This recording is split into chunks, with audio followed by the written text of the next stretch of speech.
성부와 성자와 성령의 이름으로 아멘. 하늘을 우러러 사랑하올 하느님 아버지 뜻 안에서 스승이신 예수님과 도움이신 성령님과 사랑하올 성모님과 성요셉 아버지와 성 미카엘 대천사와 하늘의 모든 거룩한 천사들과 성인들의 전구를 청하며 기도드립니다. 아버지, 이제 점점 더 예수님께서 부활하실 순간이 다가오고 있습니다. 가장 처절하고 고통이 극심하셨던 이 성 3일 동안 아버지의 모든 자녀들이 바쳐드리는 기도와 희생과 그들의 모든 갈망과 뜨거운 열정과 고통과 기도들 그리고 봉헌, 이 모든 것 어느 것 하나 빠짐없이 저희의 사명과 또 저의 인성이 그 모든 것을 끌어안아 예수님과 어머니의 하나 되신 성심을 통해서 아버지 뜻에 모두 봉헌드립니다. 아버지, 이 모든 희생들을 너그러이 받아주시옵소서. 또한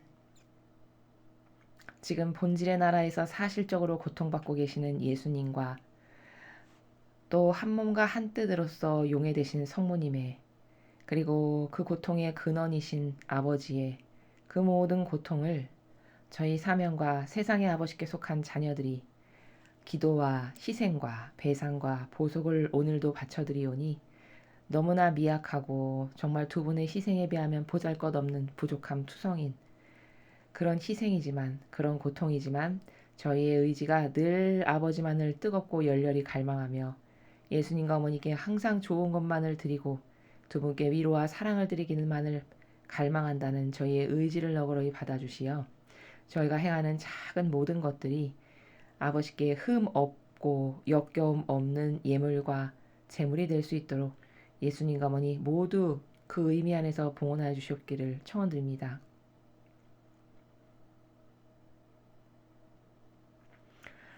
이제 채찍질 당하시고 가시관 쓰시고 온갖 조롱과 모욕 속에 모함과 그리고 핍박과 배은망덕과 역겨움을 그저 묵묵히 받아들이시며 그 인류의 모든 죄악을 지금 이 순간도 배상하고 보속하고 회개하시느라 너무나도 처절하게 고통스러우신 예수님의 그 성심에 나신 모든 상처들의 하나하나마다 입맞춤을 드리는 마음과 정신으로 오늘 주신 아버지께서 주신 복음과 독서를 함께 공부하도록 하겠습니다. 예수님과 어머니 제 안에서 모두 말씀하시며 자녀들에게 반드시 필요한 것만을 하나도 남김없이 다 말씀하시옵소서. 아멘.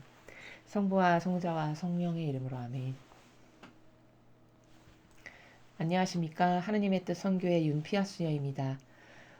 이제 주님 순환 오늘이 성금요일이고 이제 성토요일을 지나면 예수님께서 드디어 그 모든 죄악을 무찔러 이기시고 영광스럽게 부활하신 부활절이 다가오고 있습니다. 깊은 고통 속에 신음하시며 핍박받으시고 그 조롱과 모욕과 역겨움을 묵묵히 순전히 거룩한 사랑 때문에 참고 인내하시는 거룩하신 그분의 정신에 여러분도 하나 되고자 갈망하는 마음으로 오늘 주신 말씀 함께 보도록 하겠습니다.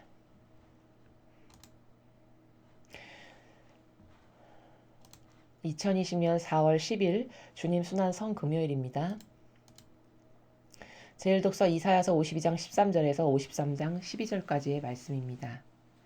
보라, 나의 종은 성공을 거두리라. 그는 높이 올라 숭고해지고 더없이 존귀해지리라. 그의 모습이 사람 같지 않게 망가지고 그의 자태가 인간 같지 않게 망가져 많은 이들이 그를 보고 즐겁하였다.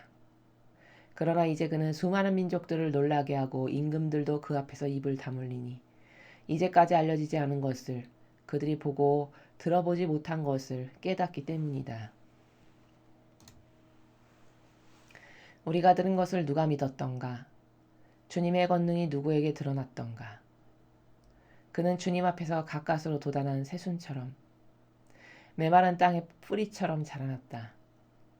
그에겐 우리가 우러러볼 만한 풍채도 위엄도 없었으며 우리가 바랄 만한 모습도 없었다. 사람들에게 멸시받고 배척당한 그는 고통의 사람, 병고에 익숙한 이였다. 남들이 그를 보고 얼굴을 가릴 만큼 그는 멸시만 받았으며 우리도 그를 대수롭지 않게 여겼다. 그렇지만 그는 우리의 병고를 메고 갔으며 우리의 고통을 짊어졌다. 그런데 우리는 그를 벌받은 자, 하느님께 매맞은 자, 천대받은 자로 여겼다. 그러나 그가 찔린 것은 우리의 악행 때문이고 그가 으스러진 것은 우리의 죄악 때문이다. 우리의 평화를 위하여 그가 징벌을 받았고 그의 상처로 우리는 나았다. 우리는 모두 양떼처럼 길을 잃고 저마다 제 길을 따라갔지만 주님께서는 우리 모두의 죄악이 그에게 떨어지게 하셨다. 학대받고 천대받았지만 그는 자기 입을 열지 않았다.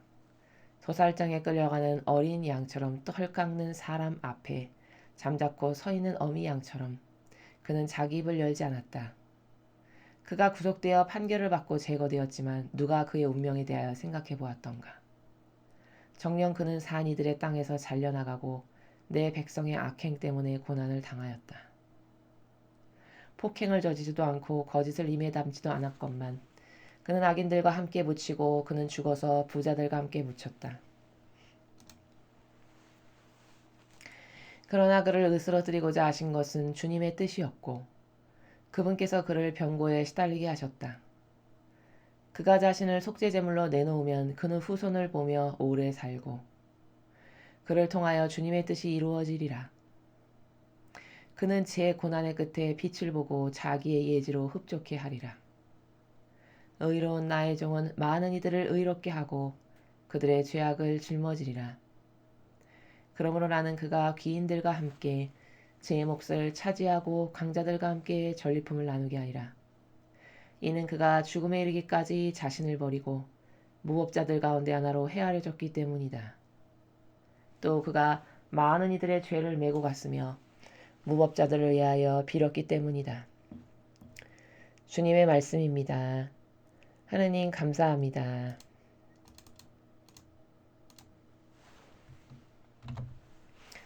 네, 여러분은 지금 오늘 요 근래 들어서 계속 이사야서를 일독서에서 보고 계십니다. 먼저 참으로 놀라운 것은 뭐냐면 이 이사야 예언자는 예수님이 탄생하시기도 약 한 750여 년 전 대략 그 정도에 활동했던 사람이에요. 그럼 예수님은 본 적도 없고 들은 적도 없고 그냥 자신들의 뭐 조상의 뭐 율법의 전통에서는 뭐 이러이러한 메시아가 오실 거라고 뭐 이 정도로 알고 있는 것이 다겠죠. 그러니까 사실적으로나 직접적으로나 예수님에 대해서 전혀 알 수 있는 것이 없는 사람인데 여러분이 지금 이사야서 52장 13절에서 53장 12절을 읽으면 어떤 마음이 드세요? 마치 눈앞에서 보고 적은 것 같죠. 이게 어떻게 가능한가? 이렇게 하느님이 위대하시다는 거예요. 이 이사야라는 사람은 이 이사야 예언자는 하느님의 그냥 충직한 도구를 한 것뿐이고 이 이사야라는 사람을 도구로 쓰신 아버지의 영께서 또 혹은 예수님은 인성이시고 그분의 신성은 그리스도이신데 그 그리스도의 영께서 이 영혼 안에서 마치 보고 적은 것보다 더 디테일하고 상세하게 예수님에 대해서 쫙 기술하고 있어요. 이분이 어떤 정신세계시고 이분이 인류의 죄악을 배상과 보속하시기 위해서 어떤 순환과 고통을 묵묵히 받아들이셨으며 그래서 앞으로 이분을 통해서 온 세상이 어떻게 구원되고 아버지가 이분에게 주실 상급이 무엇인가 정말 보고 적은 사람보다도 더 상세하고 디테일하게 적었다는 점에서 하느님은 진짜 살아계시구나. 이런 복음을 이런 독서 이런 성경 말씀을 읽을 때마다 하느님에 대해서 막연하게 생각하신 분들이 계시다면 하느님은 이런 분인 신이신 거예요. 보지 않은 사람을 마치 보고 적은 것보다 더 디테일하게 적을 수 있도록 그분의 영이 하나 임하시면 한 사람의 영혼이 이렇게 변화되는 거죠. 이런 분이 우리의 하느님 아버지시라는 거예요. 이런 하느님을 믿지 않는다? 그럼 도대체 어떤 것을 믿을 수 있나 한번 여쭤보고 싶어요. 어떤 것을 그토록 신뢰하고 살아가도 좋은가? 이 정도로 모든 것을 다 내다보고 계시는 아버지가 계시는데 이런 하느님 아버지를 신뢰하지 못하고 이런 하느님 아버지에 대해서 절대적인 믿음을 갖지 못한다면 도대체 어떤 것을 믿고 살아가는 것이 지성적인 것인가? 저는 이것을 묻고 싶다는 거예요. 그런 면에서 먼저 이 이사야서를 오늘 대하는 저의 마음이 정말 아버지는 대단하시다. 정말 위대하시다.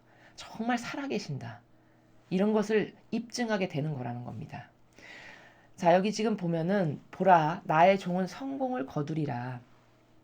자, 말하는 화자가 누구냐면 이사야라는 사람 안에서 아버지께서 말씀하시는 것이요. 또는 삼일체적 관점에서 봤을 때는 예수님의 신성인 그리스도께서 말씀하시는, 누구를 두고? 나의 종은 그럼 누구죠? 예수님의 인성을 두고 하시는 거죠. 예수님의 인성을 두시고 나의 종은 이렇게 말씀하시는 거예요. 즉 아버지의 뜻을 종으로 행하시는 그 직분 가운데 계시는 예수님의 인성, 그 인성을 나의 종은 이렇게 말씀하시는 거죠. 그러니까 이것은 아버지의 영께서 또는 삼위일체적 관점에서 봤을 때 그리스도라고 하는 예수님의 신성께서 자신의 인성을 두고 말씀하시는 것이다. 이 관점으로 보셔야 맞습니다. 자, 나의 종은, 예수님의 인성은 성공을 거두리라 선언적으로 발표하셨어요. 자, 그럼 인간의 관점으로 한번 살펴보죠. 자, 어떤 면이 성공인가요? 비참하기 이를 데 없을 만큼 채찍질을 5천여 대가 넘는 채찍질을 당하셨고, 가시관이 여기 눈 밑에 뼈까지 관통하고 뚫릴 만큼 가시관을 쓰셨고, 그 피범벅이 대신 그 몸의 그 채찍질의 흉터와 사람이 참으로 눈을 들고 쳐다볼 수가 없을 만큼 흉악하고 흉측할 만큼이라고 전해주고 있죠. 그리고는 마침내 돌아가시기까지 했어요. 도대체 어디가 성공인가? 비참하게 죽었는데. 사람은 이것을 이렇게 이해하는 게 사람의 한계적 이론적 수준이라는 거예요. 근데 아버지는 성공을 거두리라라고 아예 선언적으로 공표하셨어요. 그럼 뭘까? 이 750년 전에 예수님에 대해서 이 정도로 상세하게 기술할 수 있게끔 역사하시는 아버지의 영이 성공을 거두리라 하셨으니 예수님은 반드시 성공하신다는 겁니다. 왜? 아버지 뜻은 이루어지지 않고 돌아오는 예가 단 하나도 없으므로. 아버지가 이렇게 선언하셨으니 반드시 성공하신다는 거예요. 그럼 도대체 다 죽어버리고 다 비참한데 뭐가 성공한다는 건가? 자, 그분의 본질이 이루신 모든 의미적 나라의 그 배상과 보속과 고통을 짊어진 이 모든 것이 퍼펙트 자체가 된 거예요. 그래서 그 퍼펙트한 그분의 배상과 보속과 희생과 고통 덕분에 우리 인류는 원죄로부터 이어져 내려오는 죄악 플러스 우리가 살아가면서 환경적 요소 가운데 저지르는 수많은 죄, 또 자아를 따르면서 저지른 이루다 헤아릴 수도 없는 그 수많은 죄악을 용서받고 이제 다시 떨궈져 나온 천상의 나라로 돌아갈 수 있는 기본 베이스가 갖춰졌어요. 이 모든 것을 완벽하게 이루셨기 때문에 이 예수님이 행하신 모든 것의 본질의 나라에선 이미 성공을 거둔 거죠. 그 성공을 말씀하신 겁니다. 그는 높이 올라 숭고해지고 더없이 존귀해지리라. 이것도 다 본질에서 말씀하시는 거죠. 이 아버지의 뜻을 완벽하게 수행하시고 그 배상과 보속의 그 수준이 그 완벽성이 어느 정도냐면 목숨을 내놓아서 맞바꿔 줄 만큼 완벽하게 하신 거예요. 이 죄인을 위해서 자신의 영원히 죽지 않으실 생명이시잖아요. 예수님은 생명 자체, 빛이라고 하셨으니까. 나는 빛이요 진리요 생명이다 하셨죠. 그 생명은 뭐냐? 영원히 죽을 수 없는, 왜? 죄악이 없기 때문에 영원히 살 수밖에 없는 생명을 우리를 위해서 내어놓으셨어요. 대신 돌아가셨어요. 그럼 영원히 죽을 수밖에 없는 게 우리의 한계죠. 인간의 한계. 영원히 죽을 수밖에 없는 인간의 한계성을 영원히 살 수밖에 없으신 분의 생명과 맞바꿔졌으니 이제 우리는 살 수 있는 기회가 주어진 거죠. 이 정도로 완벽한 배상과 보속을 하신 거예요. 그렇기 때문에 그가 이룬 이 모든 의인으로서의 완성, 의인으로서의 이 정신세계에서 아버지의 뜻을 완벽하게 수행하신 이 모든 것이 숭고해지고 존귀해지기에 합당하죠. 이건 다 천상에서 예수님이 가실 나라, 차지하실 나라가 한없이 숭고하고 존귀한 그 나라가 될 거를 말씀하시는 거예요. 그의 모습이 사람 같지 않게 망가지고 자태가 인간 같지 않게 망가져 많은 이들이 그를 보고 즐거워하였다. 정말 그랬죠. 이스라엘 백성들, 그들이 이 예수님이 이 핍박과 채찍질과 모욕과 침뱉음과 이 모든 것을 당하신 그분의 모습을 보고 즐겁하고 기절할 만큼 흉측하게 변하셨다는 이 눈에 보이는 그 형상적 나라에서 14절은 지금 증언하고 있죠. 예수님이 어떻게 그 죄악을 배상보속하셨는지. 그러나 이제 그는 수많은 민족들을 놀라게 하고 임금들도 그 앞에서 입을 다물리니 이제까지 알려지지 않은 것을 그들이 보고 들어보지 못한 것을 깨닫기 때문이다. 15절은 다시 어떤 나라에서 이야기하는 거죠? 예수님에 대해서 또다시 본질의 나라에서 이야기하고 있어요. 수많은 민족들을 놀라게 하고 임금들도 그 앞에서 입을 다물리니. 자, 마지막 성화의 시대가 오면 예수님께서 다시 미가엘로 이 지상에 오신다라고 말씀하셨어요. 예수님의 재림을 말씀하시는 겁니다.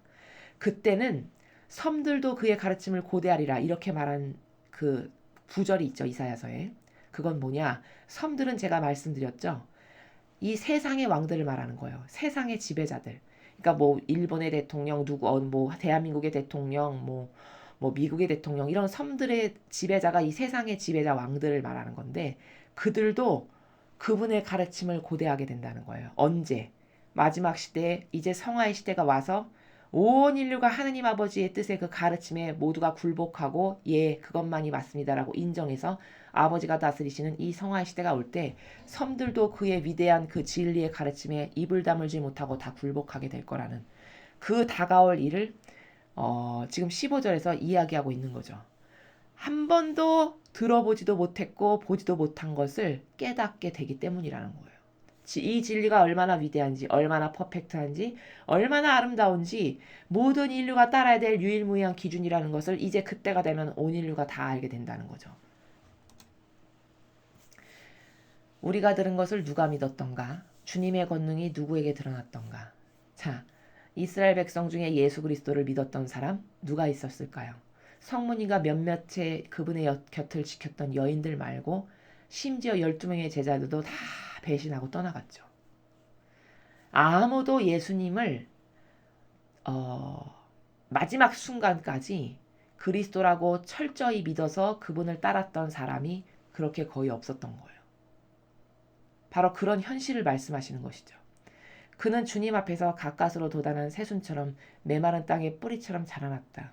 그에겐 우리가 우러러볼 만한 풍채도 위험도 없었으며 우리가 바랄 만한 모습도 없었다. 자, 가까스로 돋아난 새순처럼 아주 어렵게 생명의 싹을 틔우는 마치 그런 생명처럼 아주 메마르고 쩍쩍 달라진 땅에 그 뿌리를 하나 내리는 것처럼 그렇게 사람들에게 이스라엘 백성들에게 오셨는데 그 모습이 저 사람은 그리스도야 신이야 메시아라고 볼만한 구석이 단 한 군데도 없을 만큼 너무나도 평범했다라는 거죠.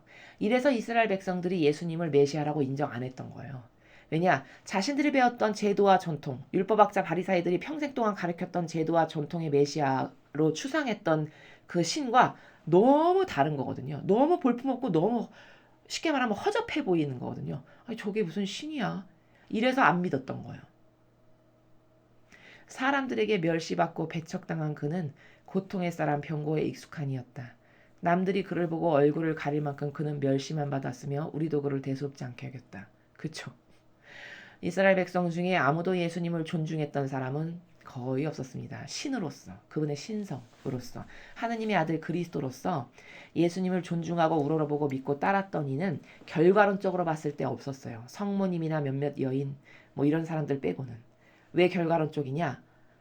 결정적 순간에 가장 어렵고 고통으로 핍박받고 모욕받고 그 다음에 십자가 지시고 돌아가시기 직전까지 그 12제자 중에 어느 누가 예수님의 십자가를 대신 진 사람이 단 한 명도 없잖아요. 그렇죠? 결과론적으로 그분에게 굳건한 믿음으로 흔들림 없이 남아있었던 사람은 아무도 없었다는 거죠. 그러니까 이렇게 표현하는 거예요. 그분의 인성을 표현하기를 멸시받고 그저 배척이나 당하고 그냥 병고에 익숙한 어린 양처럼 그저 핍박받고 멸시당하는 것에 익숙한 이처럼 보이고 고통의 사랑, 그 많은 고통을 아무 말 없이 산 희생제물로서 묵묵히 받아들이는 고통의 사람. 이런 걸로 남의 눈에 비춰졌다는 거죠. 그리고 얼굴을 가릴 만큼 멸시만 받고 우리도 대수롭지 않게 모든 이가 대수롭지 않게 여길 만큼 하나도 신다운 구석이 없었다는 거예요.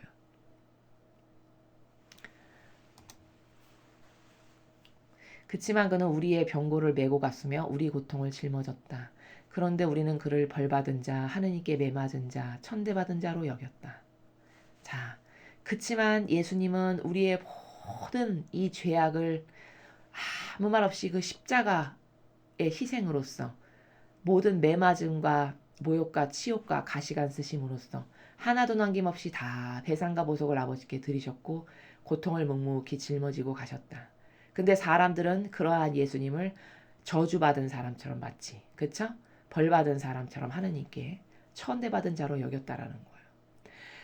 자, 여러분, 지금 쭉 예수님에 대해서 설명하는 이 나라를 들으면 인간의 사고방식이 얼마나 잘못되어 있는지를 하나 발견할 수가 있는데요. 그게 뭐냐. 하느님의 일꾼이라는 것은, 즉 아버지 뜻을 행하는 직분을 수행하는 사람의 삶이라는 것은 사실적으로 이런 거예요.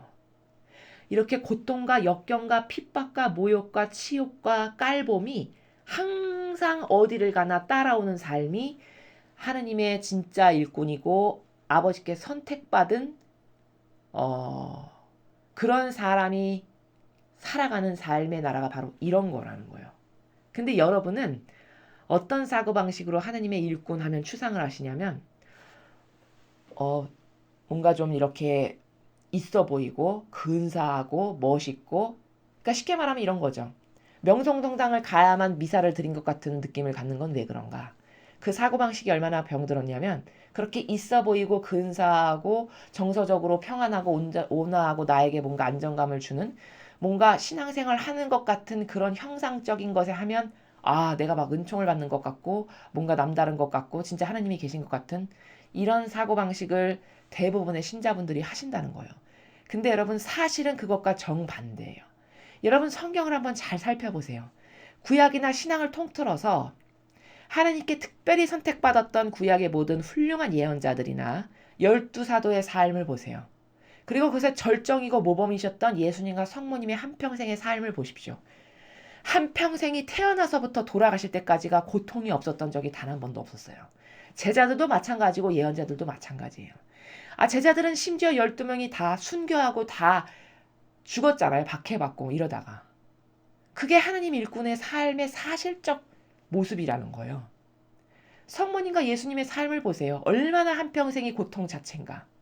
성모님은 그 어린 16의 나이에 그 시대 사람의 사고방식으로는 상상할 수도 없는 임신 소식을 듣고 그 시대 만약에 그걸 인정하면 돌 맞아 쳐서 죽는 이런 위험을 감수하고 그것을 피아스로서 화답하신 거예요. 그건 보통의 강한 정신이 아니고서는 보통 아버지를 사랑하고 완전히 믿고 의탁하고 하나 되는 정신세계가 아니고서는 그렇게 쉽게 받아들일 수 있는 것이 아닙니다. 그런 건. 그 성모님의 어린 시절 불과 3살이 됐는데도 자원에서 나는 성전에 봉헌 드리고 싶다고 해서 성전에 가시잖아요. 그럼 그 어린 나이에 부모님이 얼마나 보고 싶고 그립겠어요. 그렇죠? 인성적으로는. 자체가 고통의 삶을 자원하신 삶이에요. 예수님도 마찬가지시고. 그리고서는 끝끝내 자식이 자신보다 더 먼저 죽는 것을 눈앞에서 바라보셔야 했던 이 어머니의 한평생의 처절한 고통의 삶. 예수님의 고통은 뭐 말할 것도 없고. 이렇게 하느님의 뜻을 행하는 삶이라는 것은 온통 고통과 모욕과 핍박과 수치와 모멸감과 치욕을 늘 끌어안고 그것을 오히려 영예로 여기는 이런 삶이 하느님의 일꾼의 삶이거든요. 근데 이 이스라엘 백성들도 왜 예수님을 메시아라고 인정 안 했냐면 여기 지금 증언하듯이 겉으로 봤을 때 하나도 뛰어난 것이 없으니까 인정 안 한 거예요. 자신들이 생각했을 때 신은 저런 모습으로 올 것 같지 않은데. 자, 그럼 지금은 어떤가요? 여러분들도 왜 로마 가톨릭에서 벌어지고 있는 이 모든 것들을 분석해 봤을 때 예수님이나 성모님의 모범과는 정말 많이 다르고 맺은 열매도 악이 맺은 열매밖에 없는데도 불구하고 끊임없이 로마 가톨릭에서 나오는 그 모든 것에 맹종하고 맹신하고 추종하는 것은 뭐냐? 여러분이 이스라엘 백성하고 똑같은 정서 가운데 살기 때문이라는 거예요.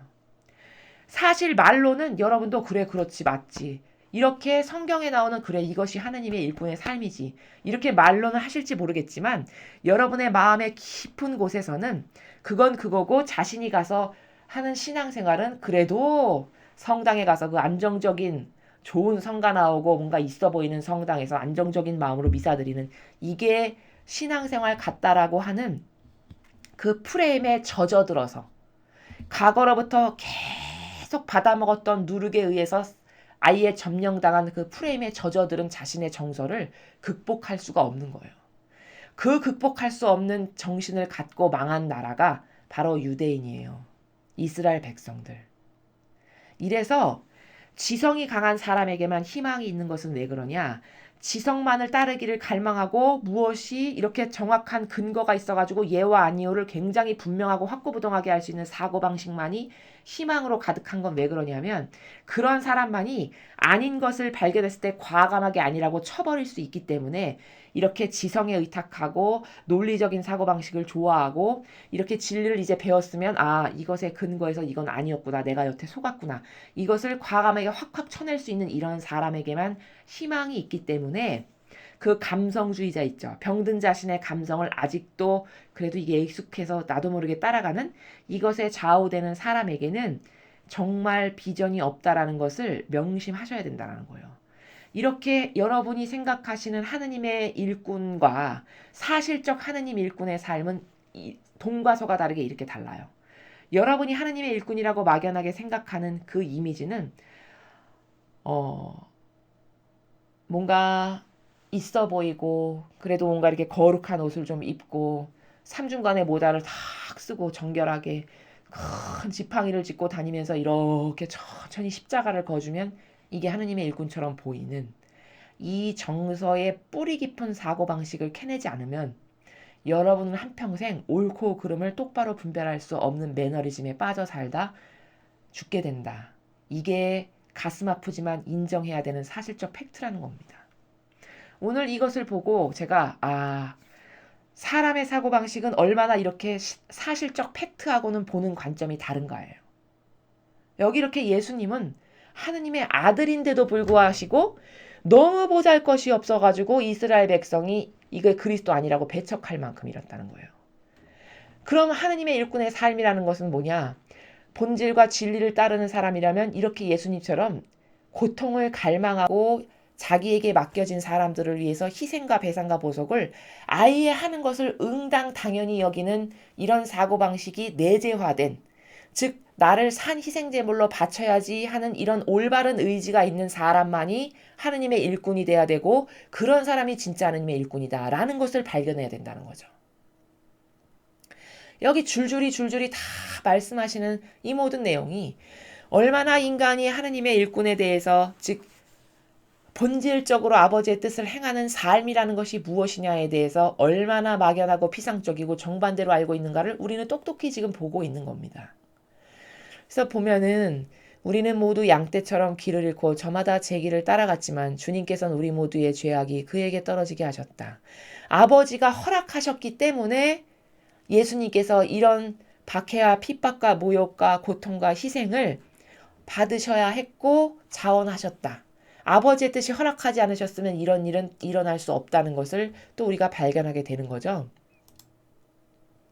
학대받고 천대받았지만 그는 자기 입을 열지 않았다.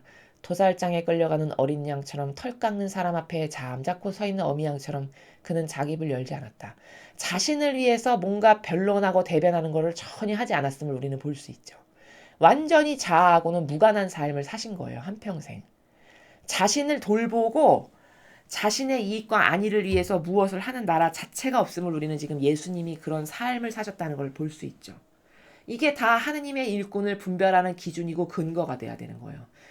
그럼 하느님의 일꾼도 이렇게 살아야 되는데 과연 이렇게 사는 사람이 있는가라는 관점으로 봐야 된다는 거죠. 그가 구속되어 판결을 받고 제거됐지만 누가 그의 운명에 대하여 생각해 보았던가. 정녕 그는 산이들의 땅에서 잘려나가고 내 백성의 악행 때문에 고난을 당하였다. 산이들의 땅. 저 산이들의 땅은 이 목숨이 붙어있는 인간 세상에서 돌아가셨잖아요. 그렇죠? 모두가 십자가에 못 박아서 죽여버리라고 고함을 지르고 그 책임은 우리가 지겠다고 다 환호하고 요구해서 결국은 돌아가시게 했잖아요. 그렇죠? 그게 잘려나간 거죠. 그 악독한 사악한 아버지의 백성의 그 악행 때문에 이런 고난과 모욕과 멸시와 모멸감을 당하신 거죠. 예수님께서 행하신 수많은 배상과 보속과 고통의 나라를 계속 전하고 있어요. 폭행을 저지르지도 않고 거짓을 입에 담지도 않았건만 그는 악인들과 함께 묻히고 그는 죽어서 부자들과 함께 묻혔다. 자, 구절의 나라는 뭐냐면 당신이 저지른 죄 때문에 돌아가신 게 아니에요. 그렇죠?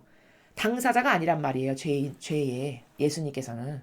자기가 죄가 있어서 그것을 갚기 위해서 그 모든 것을 받은 게 아니라는 거예요. 그냥 폭행을 저지르지도 않고 거짓을 입에 담지도 않았다는 게 바로 그런 나라죠.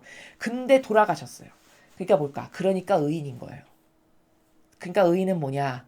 남을 위해서 순전히 희생과 고통을 사랑하는 사람, 그 정신을 수행하는 사람을 우리는 의인이라고 부른다는 거죠. 그렇게 자기의 죄가 아닌 의인의 정신으로 모든 것을 수행했다는 것을 구절의 나라에서 우리가 볼 수 있죠. 그러나 그를 으스러뜨리고자 하신 것은 주님의 뜻이었고 그분께서 그를 병고에 쌓리게 하셨다.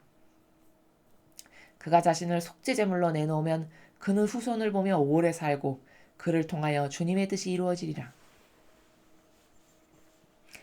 자신을 사한 희생제물로 속죄제물로 아버지 뜻에 의해 내놓으셨어요. 죄인들을 대신해서. 그쵸? 그리고 이런 수많은 모욕과 핍박과 배상과 보속과 희생과 고통을 영예로 여기며 다 감당하셨어요. 근데 이게 다 왜 일어난 일이냐? 10절에 이렇게 말씀하시죠. 이게 아버지 뜻이었기 때문에 가능하다는 거예요. 이 모든 것이 아버지의 뜻이 허락하셨기 때문에 이러한 모든 일이 일어났다라고 말씀을 하시죠. 그리고는 뭐라고 말씀하시죠? 그래서 후손을 보며 오래 살고. 아니 다 돌아가셨는데 무슨 후손을 보면서 오래 살아. 말도 안 되는 얘기네. 이렇게 생각할 사람들이 숱해요. 이론적 사고방식으로는. 그러니까 성경이 이해가 안 가는 거예요. 그렇죠? 그럼 후손을 보며 오래 산다는 건 뭘까? 이분이 이 예수님께서 이런 고통과 희생과 모욕과 핍박을 사랑하셨기 때문에 결국은 승리하셨잖아요. 승리했다는 건 어떤 걸로 입증되죠? 부활했다는 게 곧 승리했다는 증거예요. 그렇죠? 마침내 승리하셨어요. 그랬기 때문에 본질의 나라에서 천상에서 아버지께 속한 후손들을 다 보실 수 있는 것이고 또 예수님의 이런 모범이 있었기 때문에 그를 통하여 이런 예수님의 모범을 통하여 저도 그 모범을 따르겠습니다. 라고 자원한 사람들에 의해서 아버지 뜻이 이루어지게 될 것이다. 라고 지금 말씀하시는 것이죠. 그러니까 이것은 다 본질적 나라에서 앞으로 미래의 성화시대에 이르기까지의 펼쳐질 일들을 말씀하시는 거다라는 거죠. 그는 제 고난의 끝에 빛을 보고 자기의 예지로 흡족해 하리라. 자, 의로운 나의 종은 많은 이들을 의롭게 하고 그들의 죄악을 짊어지리라. 예수님께서 의인으로서 이 모든 것을 하신 거잖아요. 당사자가 아닌 순전히 산 희생제물로. 그래서 그분 덕분에 우리들이 의롭게 된 거죠. 구원이 될 기본 자격 조건이 주어졌잖아요.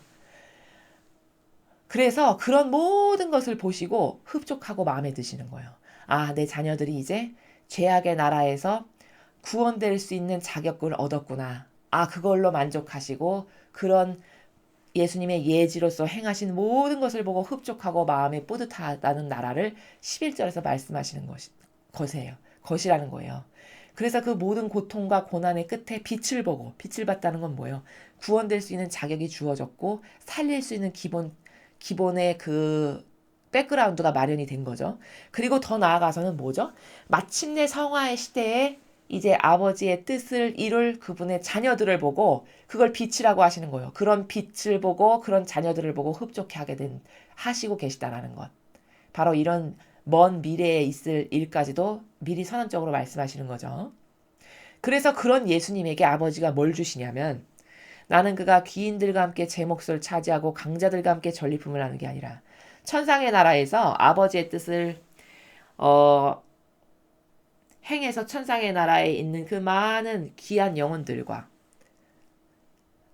그리고 예수님께서 이런 희생과 배상과 보속과 고통을 온 인류를 위해서 완벽하게 하셨기 때문에 그것을 하셨기 때문에 받으셔야 될 상급이 마련돼 있을 거 아니에요. 왜? 공정하신 아버지시니까. 그 상급을 예수님께 다 주신다는 거예요. 그죠? 전리품을 나누게 하리라. 이는 그가 죽음에 이르기까지 자신을 버리고 무법자들 가운데 하나로 헤아려졌기 때문이다. 죽기까지, 생명을 버리기까지 하나도 죄가 없는데 무법자들처럼 여겨졌다. 이건 뭘까? 죄가 없는데 무법자들처럼 여겨졌으니까 의인으로서 죽었기 때문에 이것은 반드시 이것에 해당하는 보상을 받아야 정직한 나라죠. 그래서 그것에 해당하는 보상을 아버지가 주신다. 이것을 예수님께서는 성경에서 뭐라고 하셨냐? 나는 하늘과 땅의 모든 권한을 다 받았다. 이게 바로 아버지가 보상하신 나라예요. 하늘과 땅의 모든 권한을 다 받기에 당연히 합당하고 타당하죠. 왜? 온 인류의 남의 죄악을 위해서 죽은 사람이 누가 있습니까? 자신의 죄악도 갚지 못하고 죽는데. 그렇잖아요. 자기 자신의 죄도 회개하지 못하고 뉘우치지 못하고 죽는 사람이 숱한데 죄도 짓지 않은 사람이 남의 죄까지, 그것도 시작부터 마침에 이르기까지, 창조 때부터 마지막 영혼에 이르기까지 그들이 지은 모든 죄악을 다 끌어안아서 완벽한 배상과 보석을 한 사람이 누가 있어요? 아무도 없다는 거예요. 예수님 말고는. 그렇기 때문에 그것에 응당하는 보상을 아버지가 해주시기를, 그 합당한 권리를 인정하시기를, 나는 하늘과 땅의 모든 권한을 다 받았다, 이렇게 말씀하시는 거라는 거예요. 지금 그런 나라를 말씀하시는 거예요. 그렇게 전리품을 나누게 하고 귀인들과 제 몫을 차지하게 하고. 그쵸? 또 그가 많은 이들의 죄를 메고 갔으며 무법자들을 위하여 빌었기 때문이다. 자, 이렇게 무법자들을 위하여 빌었기 때문이다. 무법자는 뭐죠? 우리들이죠. 그저 법도 지키지 않는 무법자들. 또 바리사 율법학자들, 그쵸? 아버지의 뜻을 가로막고 자신의 뜻을 사악하게 행함으로써 다가오는 영혼들까지도 죽게 한 이런 무법자들. 또 세상의 통치자들, 다 무법자들이죠. 하나님의 뜻 진리 가운데서 통치하지 않잖아요. 이런 모든 무법자들을 대신해서 이들을 용서해 주십시오. 이들의 죄악을 제가 대신 갚습니다. 이렇게 의인으로서 모든 것을 행했기 때문에 이런 권한과 권리를 받으시기에 타당하고 합당하시다, 라는 것을 말씀하시는 것이죠. 자, 저 위에 10절에 이렇게 예수님께서 돌아가시고 처참한 꼴을 다 당하시게끔 하신 건 아버지 뜻이라고 말씀하셨어요. 근데 저 아버지의 뜻에 대해서 올바르게 이해하는 관점이 지금 두 번째로 중요합니다. 아까 제가 첫 번째로 중요한 관점 하나 말씀드린 것은 하느님 일꾼의 삶이라는 것은 예수님과 같은 이런 삶이라는 거예요. 그럼 이렇게 나에게 맡겨주고 보내준 사람들을 위해서 희생과 배상과 보속과 고통을 하지 않는 삶은 하느님의 일꾼의 삶이 아니에요. 그건 남을 속이는 삶이지. 이것을 예수님은 성경에서 도둑과 강도들이라고 말씀하셨어요. 그렇죠? 도둑과 강도죠. 왜 도둑과 강도냐고요? 아버지 뜻에 와서 온갖 좋은 것은 다 누리고 살잖아요. 그렇죠? 아버지 집에 와서.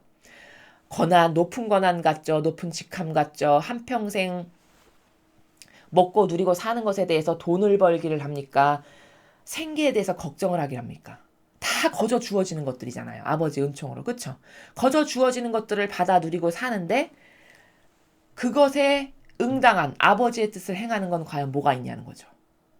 아버지의 뜻을 행하는 건 이런 삶인데, 이렇게 처절한 고통과 배상과 보속 가운데 맡겨진 양들을 위해서 그들의 죄악을 대신 배상하고 보속하고 그들 영혼 안에 살아가는 마귀를 내쫓아주고 그들의 영혼을 구해주고 그들이 본연의 자신을 찾게 하고, 이런 것을 하는 게 이런 예수님의 삶인데, 받아 누리는 것은 그렇게 많이 받아 누리고 모든 것을 거저 얻어서 살면서 과연 이런 예수님과 같은 정신세계에서 행하는 것이 무엇이냐는 거죠.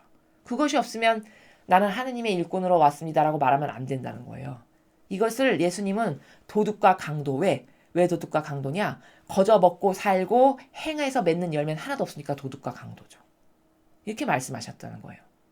이걸 더 심하게, 리얼하게, 더 정직하게 말하면 사기꾼이죠. 왜 사기꾼이냐? 모든 이가 하느님의 일꾼은 어떤 관점으로 바라보나요? 아, 희생하는 사람들.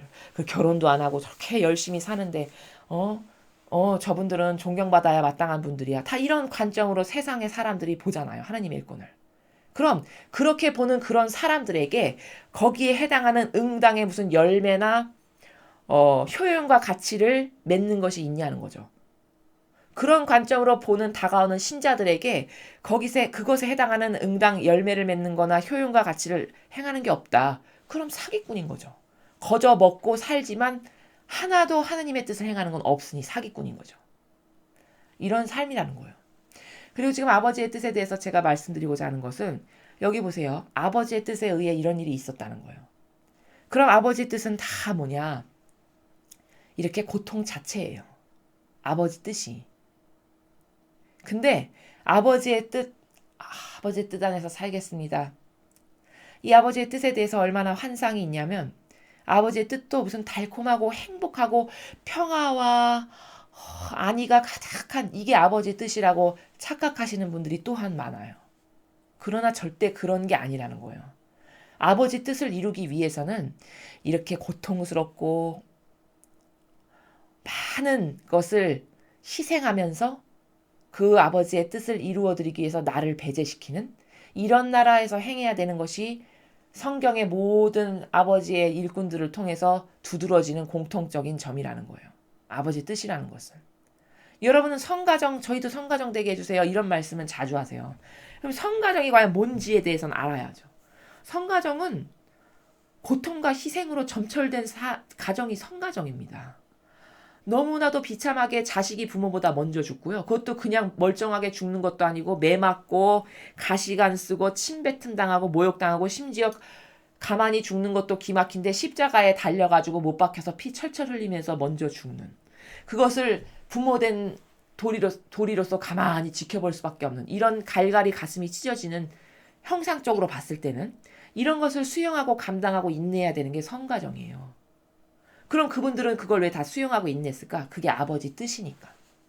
이렇게 아버지의 뜻은 그냥 순풍에 돛단 듯이 갈고 가고 편안하고 안락하고 안위를 느끼고 나의 만족과 나의 기분과 정서를 충족시켜주는 이게 주님의 뜻이다 라고 생각하는 그 관점이 잘못됐다라는 것을 지금 말씀드리는 거예요. 아버지의 뜻 이루기 위해서 여러분 12명의 제자는 다 순교했어요. 심지어 사도 요한은 가장 늦게까지 생존했던 걸로 기록이 돼 있는데 가장 나이가 많은 늦게까지 심지어 그 말년에 저 반모섬이라고 하면 거기 한번 들어가면 살아서는 못 나온다는 반모섬에 끌려가가지고 거기서 계시록을 집필할 만큼 고통스럽게 살았던 아버지의 뜻을 이루는 사도의 삶이 바로 그랬단 말이죠. 그럼 여러분은 하나님의 뜻은 이렇게 환상 속에 마치 순풍에 돛달고 꽃길 걷는 것과 같은 그게 하나님의 뜻이다라고 생각하시는 것은 완전히 잘못됐다는 거예요. 그럼 또 이런 반문이 있을 수 있어요. 악은. 원 그렇게 어렵고 힘들어서야 어떻게 아버지 뜻을 따라. 요렇게 마귀로 말했던 게 그 성경에 나오죠. 유다인들이 다가와서 아니 원 그렇게 어려운 거라면 너희는 내 몸과 내 피를 마시지 않으면 절대로 아버지에게 갈 수 없다. 이렇게 말씀하셨잖아요. 예수님께서. 그랬더니 거기 따라왔던 사람들 중에 대부분이 다 집으로 되돌아갔죠. 제자가 되겠다고 따라왔던 사람들 중에. 그들이 뭐라 그랬죠? 아니 원 그렇게 어렵고 힘들어서야 살아있는 사람의 살과 이 피를 먹는다는 게 그게 제정신이야? 그렇게 어려워서야 어떻게 주님의 일꾼이 돼? 그리고 다 집에 돌아갔다는 거예요. 말귀를 못 알아듣는 거죠. 그 본질의 나라가 뭔지를 모르는 거예요. 그렇게 아버지의 뜻을 이룬다라는 것은 왜 그럴 수밖에 없냐? 희생이 들어가지 않고는 안 되기 때문인 거예요. 희생과 자기를 내어놓는 정신 가운데에서 다 이루어지는 것이 아버지의 뜻이고 거룩한 사랑이지 자기 것 내밀고 자기를 넣고 내 사욕과 욕망을 위해서 사는 것은 절대 아버지 뜻이 아니다라는 것. 주님의 뜻이 거기에 있지 않다는 것. 이것을 명심하셔야 된다는 겁니다.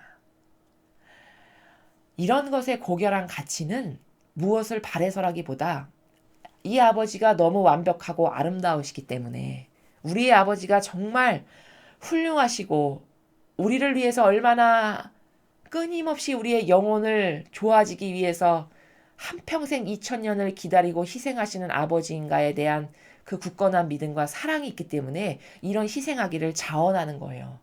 수많은 예언자들이 그렇게 자원했고 그 아버지를 사랑하고 공경하기 때문에 예수님과 어머니께서 그런 고통적인 삶을 왜 수용하고 받아들이고 영예로 여기셨냐? 아버지를 그토록 사랑하시니까 아버지가 어떤 분이신지를 아니까. 또 아버지가 모욕과 역경을 이 인류로부터 당하시는데 그렇잖아요 여러분 인간도. 내가 진짜 사랑하면 그 사람이 고통받는 것보다 내가 고통받는 게 낫지. 이런 정신이 인간에게도 있죠.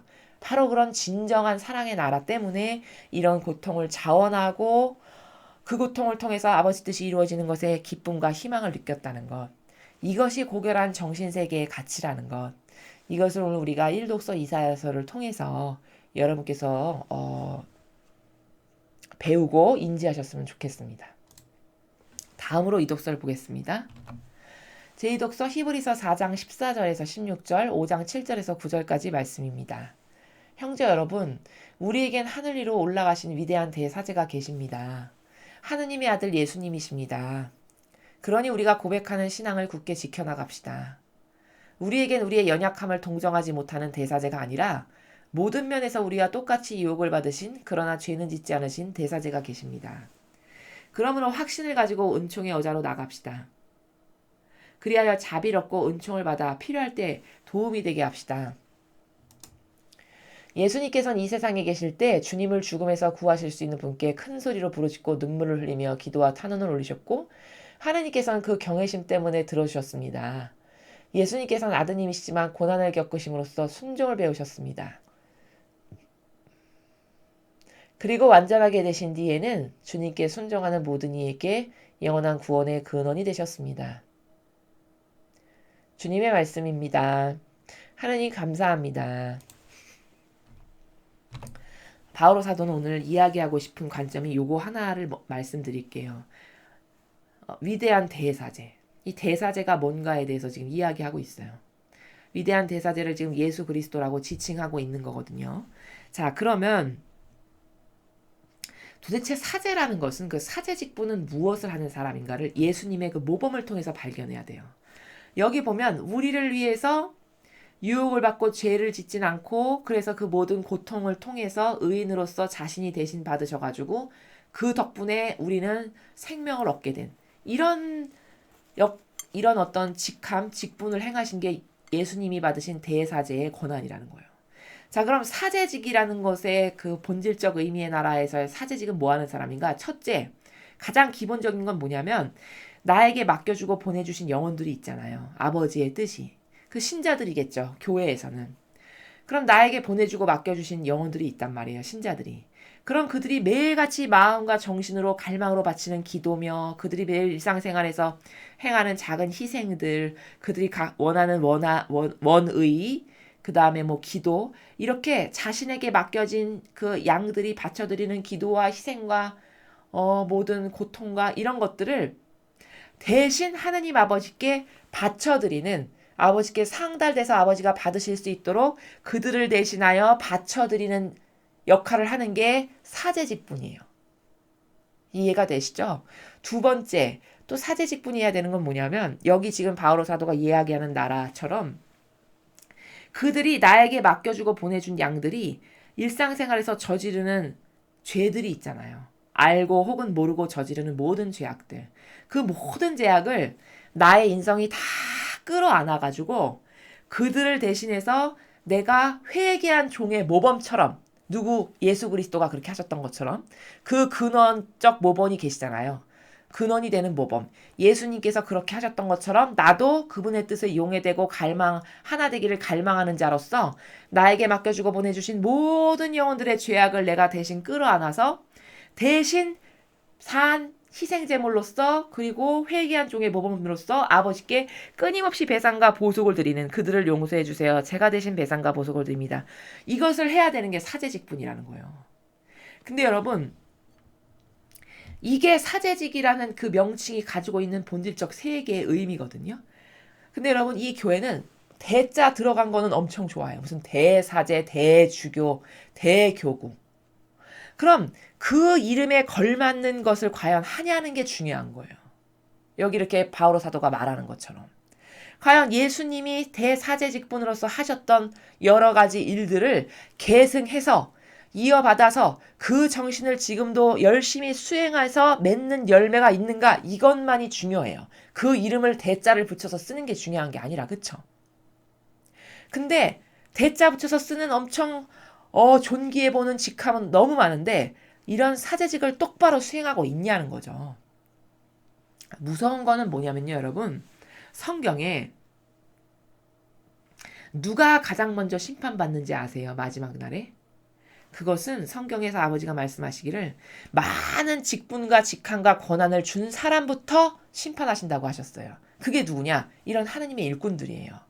높은 직함과 권한과 권위를 가지고 있는. 그건 왜 그러냐? 너는 많이 받았으니까 많이 내놓아야 한다가 성경의 원리예요. 내가 많은 것을 내 일을 한번 잘해보겠다라고 해서 너에게 많은 것을 베풀었으니 너는 그것에 응당하는 것을 내놓아야 한다는 게 정직한 거죠. 그 원리 때문에 그들부터 심판받는다는 거예요. 그럼 여러분 대사제, 대주교, 대교구 이런 어떤 높은 직함과 권한을 갖고 있는데 그것에 응당하는 열매를 못 맺었으면은 그게 얼마나 불행한 거냐면 성경에서 바리사이법 학자가 아니 왜 저를 모르십니까?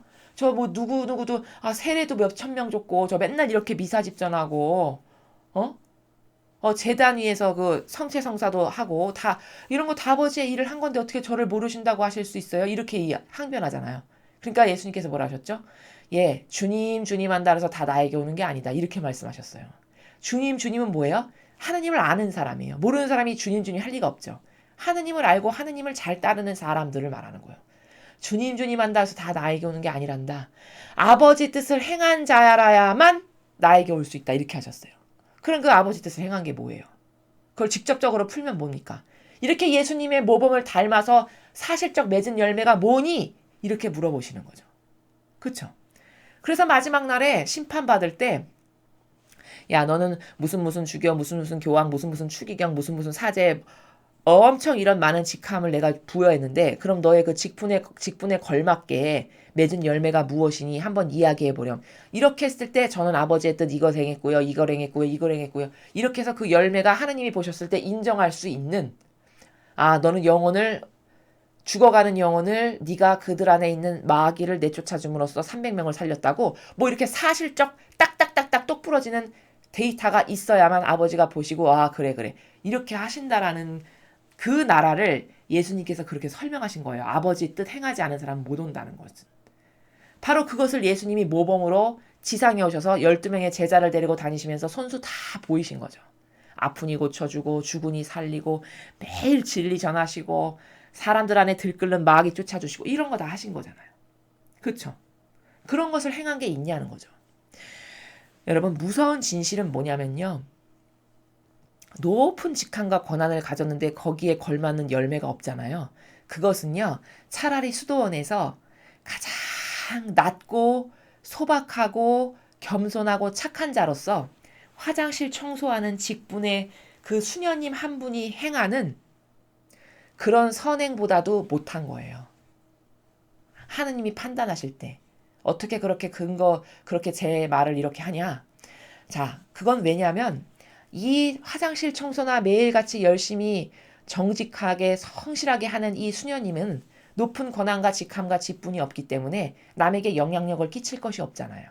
그쵸? 근데 무슨 주교, 교황, 추기경, 대교구 뭐 이런 높은 직함과 권한은 뭐죠? 남에게 엄청난 파급 효과의 영향력을 끼칠 수밖에 없는 직함과 직분이죠. 그쵸? 말 한마디 행동 하나까지도 그렇기 때문에 예수님과 성모님의 정신세계를 닮은 것을 하지 않으면 악의 영향력을 자기도 모르는 사이에 수많은 신자들에게 그 씨앗을 뿌리게 되는 거거든요. 근데 문제는 뭐냐면 그 수많은 씨앗을 뿌린 것을 그 신자들이 다 받아먹고 그것이 옳다라고 생각하고 받아먹은 그 신자들이 마귀의 사고방식을 갖게끔 영향력을 끼친 게 되잖아요. 그러니까 그 사람이 행한 그 막강한 영향력 때문에 많은 영혼들이 죽어갔다라는 이것을 아버지가 심판하신다라는 거예요. 성경의 원리에서 봤을 때. 그렇기 때문에 직함과 직분 높은 거 좋아하는데 하나도 열매 맺은 게 없다?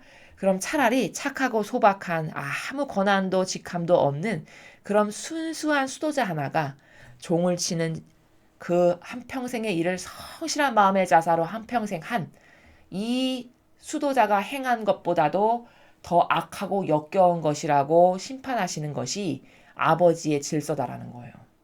그게 성경에 나는 많이 준 사람에게는 많은 것을 요구한다라고 말씀하시는 바로 이 나라라는 거예요. 왜? 많은 영향력을 끼쳤기 때문이라는 거죠. 이래서 벌벌벌벌 떨면서 하느님의 뜻을 행하는 그 직분이 얼마나 무섭고 살얼음판을 걷는 마음으로 해야 되는 건지를 잘 깨닫지를 못하는 거죠. 그런 진실을 알게 된다면 정말 자기 자신에게 정직하지 않으면 이게 얼마나 두렵고 무서운 심판이 마지막에 나에게 떨어질까라는 것을 정말 진실된 나라에서 이해하지 못하면 자기 자신의 영혼에게 엄청난 해가 된다는 겁니다. 그래서 사제직분이라는 것은 이렇게 예수님을 닮은 그런 회개한 종의 모범으로서의 그 정신세계에서 맡겨주고 보내주는 모든 일의 죄악을 매일같이 대신 배상과 보속하는 바로 이런 일. 그리고 그들이 행한 모든 것을 그것이 좋은 것이건 나쁜 것이건 하나도 빠짐없이 매일같이 아버지께 대신 봉헌드려서 아버지가 받으실 수 있게끔 아버지께 상달될 수 있게끔 바쳐드리는 이런 역할을 하는 게 사제직이라는 그 단어가 가지고 있는 나라다. 그 나라가 해야 될 바로 그 일이다 라는 것을 오늘 바오로 사도의 이 독서를 통해서 여러분께서 발견하시면 되겠습니다. 자, 이제 그럼 오늘 주신 복음 말씀을 보겠습니다. 요한이 전한 우리 주 예수 그리스도의 순환기 18장 1절에서 19절 42절까지 말씀입니다. 주님 영광 받으소서. 그때 예수님께서는 제자들과 함께 키드론 골짜기 건너편으로 가셨다. 거기 정원이 하나 있었는데 제자들과 함께 그곳에 들어가셨다. 예수님께서 제자들과 함께 여러 번 거기 모이셨기 때문에 그분을 팔아넘길 유다도 그것을 알고 있었다. 그래서 유다는 군대와 함께 수석사제들과 바리사이들이 보낸 성전 경비병들을 데리고 그리로 갔다. 그들은 등불과 횃불과 무기를 들고 있었다. 예수님께서 주님께 닥쳐오는 모든 일을 아시고 앞으로 나서시며 그들에게 물으셨다. 누구를 찾느냐? 그들이 대답하였다. 나자렛 사람 예수요. 예수님께서 말씀하셨다. 나다. 예수님을 팔아넘길 유다도 그들과 함께 서 있었다. 예수님께서 나다 하실 때 그들은 뒷걸음치다가 땅에 넘어졌다. 예수님께서 다시 물으셨다. 누구를 찾느냐? 그들이 대답하였다. 나자렛 사람 예수요. 예수님께서 말씀하셨다. 나다 하지 않았느냐? 너희가 나를 찾는다면 이 사람들은 가게 내버려 두어라. 이는 아버지께서 저에게 주신 사람들 가운데 하나도 잃지 않았습니다. 하고 주님께서 전에 하신 말씀이 이루어지게 하려는 것이었다. 그때 시몬 베드로가 가지고 있던 칼을 뽑아 대사제의 종을 내리쳐 오른쪽 귀를 잘라버렸다. 그 종의 이름은 말코스였다. 그러자 예수님께서 베드로에게 이르셨다. 그 칼을 칼집에 꽂아라. 아버지에게 나에게 주신 이 잔을 내가 마셔야 하지 않겠느냐. 군대와 그 대장과 유다인들의 성전 경비병들은 예수님을 붙잡아 결박하고 먼저 한나스에게 데려갔다. 한나스는 그의 대사제 카야파의 장인이었다. 카야파는 백성을 위하여 한 사람이 죽는 것이 낫다고 유다인들에게 충고한 자다. 시몬 베드로와 또 다른 제자 하나가 예수님을 따라갔다. 그 제자는 대사제와 아는 사이여서 예수님과 함께 대사제의 저택 안뜰에 들어갔다. 베드로는 대문 밖에 서 있었는데 대사제와 아는 사이인 그 다른 제자가 나와서 문지기 하녀에게 말하여 베드로를 데리고 들어갔다. 그때 그 문지기 하녀가 물었다. 당신도 저 사람의 제자 가운데 하나가 아닌가요? 그러자 베드로가 말하였다. 난 아니요. 날이 추워 종들과 성전 경비병들이 숯불을 피워놓고 서서 불을 쬐고 있었는데 베드로도 그들과 함께 서서 불을 쬐었다. 대사제는 예수님께 그분의 제자들과 가르침에 관하여 물었다. 예수님께서 그에게 대답하셨다. 나는 세상 사람들에게 드러내놓고 이야기하였다. 나는 언제나 모든 유다인이 모이는 회당과 성전에서 가르쳤다. 은밀히 이야기한 것은 하나도 없다. 그런데 왜 나에게 묻느냐? 내가 무슨 말을 하였는지 들은 이들에게 물어보아라. 내가 말한 것을 그들이 알고 있다. 예수님께서 이렇게 말씀하시자 곁에 서 있던 성전 경비병 하나가 예수님의 뺨을 치며 말하였다. 대사께 그따위로 대답하느냐? 예수님께서 대답하셨다. 내가 잘못 이야기하였다면 그 잘못의 증거를 내보아라. 그러나 내가 옳게 이야기하였다면 왜 나를 치느냐? 한나스는 예수님을 결박한 채로 카야파 대사제에게 보냈다. 시몬 베드로는 서서 불을 쬐고 있었다. 사람들이 그에게 물었다. 당신도 저 사람의 제자 가운데 하나가 아니오? 베드로는 부인하였다. 난 아니오. 대사제의 종 가운데 하나로서 베드로가 귀를 잘라버린 자의 친척이 말하였다. 당신이 정원에서 저 사람과 함께 있는 것을 내가 보지 않았소. 베드로가 다시 아니라고 부인하자 곧 닭이 울었다. 사람들이 예수님을 카야파의 저택에서 총독관저로 끌고 갔다.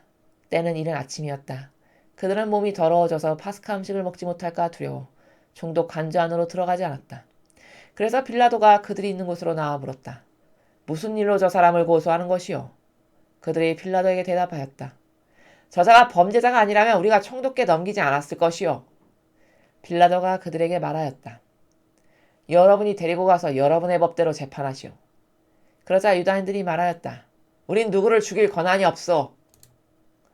이는 예수님께서 주님이 어떻게 죽임을 당할 것인지 가리키며 하신 말씀이 이루어지려고 그리 된 것이다. 그리하여 빌라도가 다시 총독관저 안으로 들어가 예수님을 불러 물었다. 당신이 유다인들의 임금이요? 예수님께서 되물으셨다.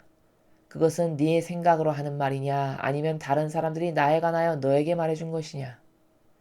빌라도가 다시 물었다. 나야 유다인이 아니잖소. 당신의 동족과 수석 사제들이 당신을 나에게 넘긴 것이오. 당신은 무슨 일을 저질렀어? 예수님께서 대답하셨다. 내 나라는 이 세상에 속하지 않는다. 내 나라가 이 세상에 속한다면 내 신하들이 싸워 내가 유다인들에게 넘어가지 않게 하였을 것이다. 그러나 내 나라는 여기 속하지 않는다. 빌라도가 물었다. 아무튼 당신이 임금이란 말 아니오. 예수님께서 대답하셨다. 내가 임금이라고 네가 말하고 있다. 나는 진리를 증언하려고 태어났으며 진리를 증언하려고 세상에 왔다. 진리에 속한 사람은 누구나 내 목소리를 듣는다. 빌라도가 예수님께 말하였다. 진리가 무엇이요? 빌라도는 이 말을 하고 다시 유다인들이 있는 곳으로 나가 그들에게 말하였다. 나는 저 사람에게서 아무런 죄목도 찾지 못하겠소. 그런데 여러분에게는 내가 파스카 축제 때 죄수 하나를 풀어주는 관습이 있어. 내가 유다인들의 임금을 풀어주길 원하오? 그러자 유다인들이 다시 외쳤다. 그 사람이 아니라 바라바를 풀어주시오. 바라바는 강도였다. 그래야 빌라도는 예수님을 데려다가 군사들에게 채찍질을 하게 하였다. 군사들은 또 가시나무로 관을 엮고 예수님 머리에 씌우고 자주색 옷을 입히고 나서 그분께 다가가 이렇게 말하며 그분의 뺨을 쳐댔다. 유다인들의 임금님 만세! 빌라도가 다시 나와 말하였다. 보시오. 내가 저 사람을 여러분 앞으로 데리고 나오겠소.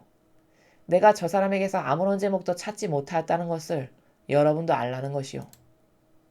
이윽고 예수님께서 가시나무 관을 쓰시고 자주색 옷을 입으신 채 밖으로 나오셨다. 그러자 빌라도가 그들에게 말하였다. 자, 이 사람이요. 그때 수석사제들과 성전 경비병들은 예수님을 보고 외쳤다. 십자가에 못 박으시오. 십자가에 못 박으시오. 빌라도가 말하였다. 여러분이 데려다가 십자가에 못 박으시오. 나는 이 사람에게서 제목을 찾지 못하겠소. 그러자 유다인들이 빌라도에게 대답하였다. 우리에겐 율법이 있어. 이 율법에 따르면 그 자는 죽어 마땅하오.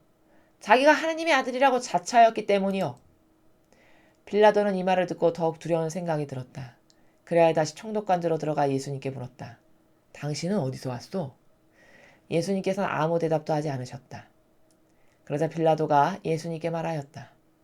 나에게 말을 하지 않을 작정이요? 나는 당신을 풀어줄 권한도 있고 당신을 십자가에 못 박을 권한도 있다는 것을 모르시오? 예수님께서 대답하셨다. 네가 위로부터 받지 않았으면 나에 대해 아무런 권한도 없었을 것이다. 그러므로 나를 너에게 넘긴 자의 죄가 더 크다.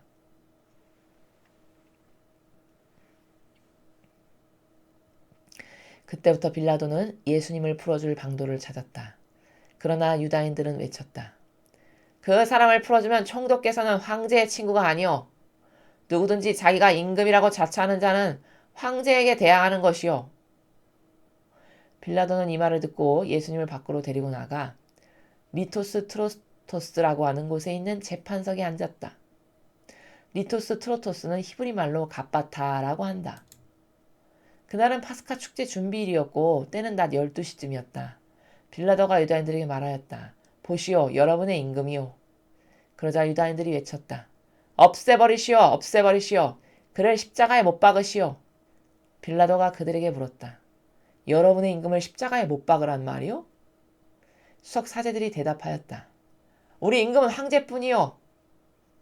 그리하여 빌라도는 예수님을 십자가에 못 박으라고 그들에게 넘겨주었다. 그는 예수님을 넘겨받았다. 예수님께서는 몸소 십자가를 지시고 해골토라는 곳으로 나가셨다. 그것은 히브리 말로 골고타라고 한다. 거기에서 그들은 예수님을 십자가에 못 박았다. 그리고 다른 두 사람도 예수님을 가운데로 하여 이쪽 저쪽에 하나씩 못 박았다. 빌라도는 명패를 써서 십자가 위에 달게 하였는데 거기에는 유다인들의 임금님 나자렛 사람 예수라고 쓰여 있었다. 예수님께서 십자가에 못 박히신 곳이 도성에서 가까웠기 때문에 많은 유다인이 그 명패를 읽게 되었다. 그것은 히브리 말, 라틴 말, 그리스 말로 쓰여 있었다. 그래서 유다인들의 수석 사제들이 빌라도에게 말하였다. 유다인들의 임금이라고 쓸 것이 아니라 나는 유다인들의 임금이다라고 저자가 말하였다고 쓰시오. 빌라도가 대답하였다. 내가 한 번 썼으면 그만이오. 군사들은 예수님을 십자가에 못 박고 나서 그분의 옷을 가져다가 네 몫으로 나누어 저마다 한 몫씩 차지하였다. 속옷도 가져갔는데 그것은 솔기가 없이 위에서부터 통으로 짠 것이었다. 그래서 그들은 서로 말하였다. 이것은 찢지 말고 누구 차지가 될지 제비를 뽑자. 그들이 제 옷을 저희끼리 나누어 가지고 제 속옷을 놓고서는 제비를 뽑았습니다. 하신 성경 말씀이 이루어지려고 그리 된 것이다. 그래서 군사들이 그렇게 하였다. 예수님의 십자가 곁에는 그분의 어머니와 이모 클로파스의 아내 마리아와 마리아 막달레나가 서 있었다.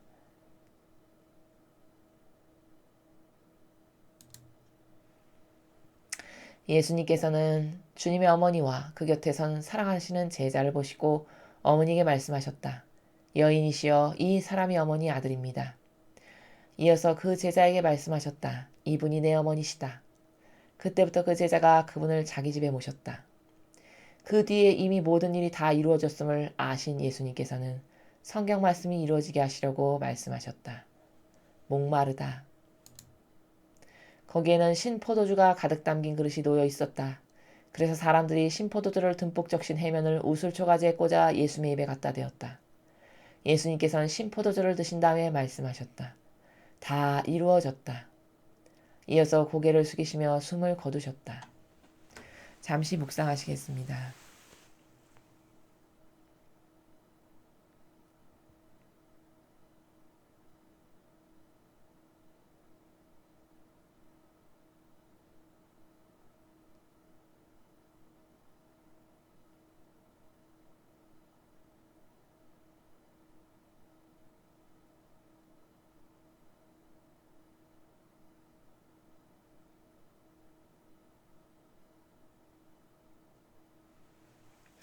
그날은 준비일이었고 이튿날 안식일은 큰 축일이었으므로 유다인들은 안식일에 시신이 십자가에 매달려 있지 않게 하려고 십자가에 못 박힌 이들의 다리를 부러뜨리고 시신을 치우게 하라고 빌라도에게 요청하였다.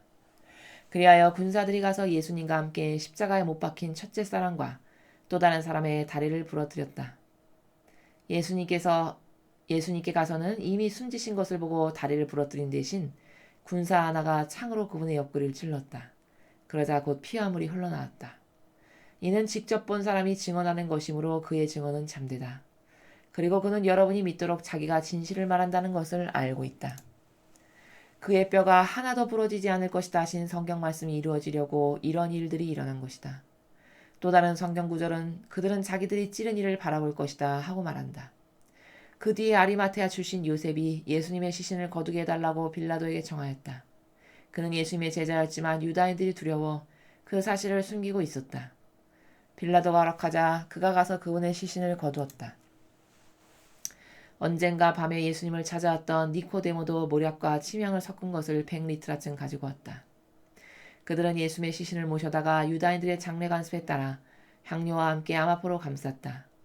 예수님께서 십자가에 못 박히신 곳에 정원이 있었는데 그 정원에는 아직 아무도 묻힌 적이 없는 새 무덤이 있었다. 그날은 유다인들의 준비일이었고 또 무덤이 가까이 있었으므로 그들은 예수님을 그곳에 모셨다. 주님의 말씀입니다. 그리스도님 찬미합니다.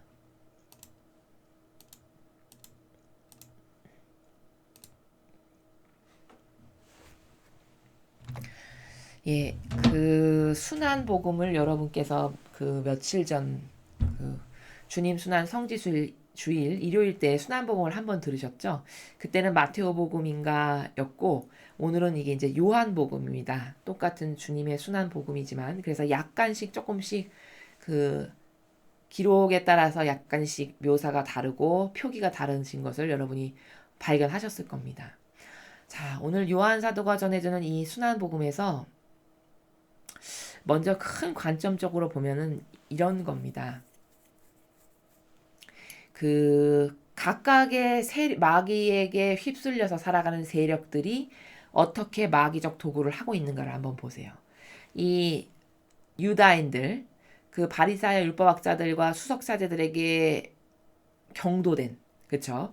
그들이 진짜 하나님의 일꾼이라고 철석같이 믿고 그들이 말하는 율법만이 옳다라고 믿고 살아가는 유다인들이 어떻게 악의 도구가 돼서 예수님을 핍박하는지를 보십시오. 참으로 불행한 거죠. 왜냐하면 이분이 가짜면 모르시겠는데 진짜 하느님의 아들 메시아가 왔는데 그것을 알아볼 수 있는 눈이 없어가지고 자기 손으로 자기가 그토록 열망한 메시아를 죽이는 짓을 지금 하고 있는 거예요. 근데 이 사람들은 전혀 몰랐겠죠. 그거를 이 당시에. 그쵸? 전혀 몰랐겠지만 여러분, 이 사람들이 죽어서 심판대에 갔을 때 그것을 하느님이 다 펼쳐서 보여주실 거잖아요. 자, 봐라. 네가 일평생 동안 한 일이 이거다. 이렇게 다 보여주실 거 아니에요. 그걸 보고 이 영혼이 얼마나 기가 막힐까요? 그걸 한번 생각해 보십시오. 사실적으로. 한번 생각해 보세요. 여러분이 그런 입장이다라고. 기가 막히지 않겠습니까? 자신이 한평생 동안 기다리고 갈망했던, 그렇게 열심히 율법을 따르고 믿었던 그 모든 이유가 오로지 어서 빨리 메시아가 오시기를, 그래서 메시아가 구원하시기를, 이것만을 갈망했던 사람들이 유다인들이에요.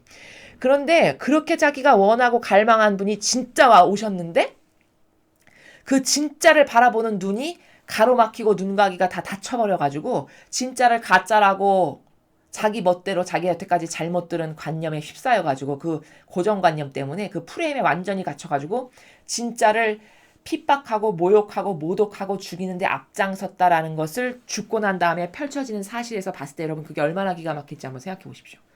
너는 예수 그리스도를 이렇게 핍박했으니까 지옥. 만약에 이렇게 판결을 내렸다.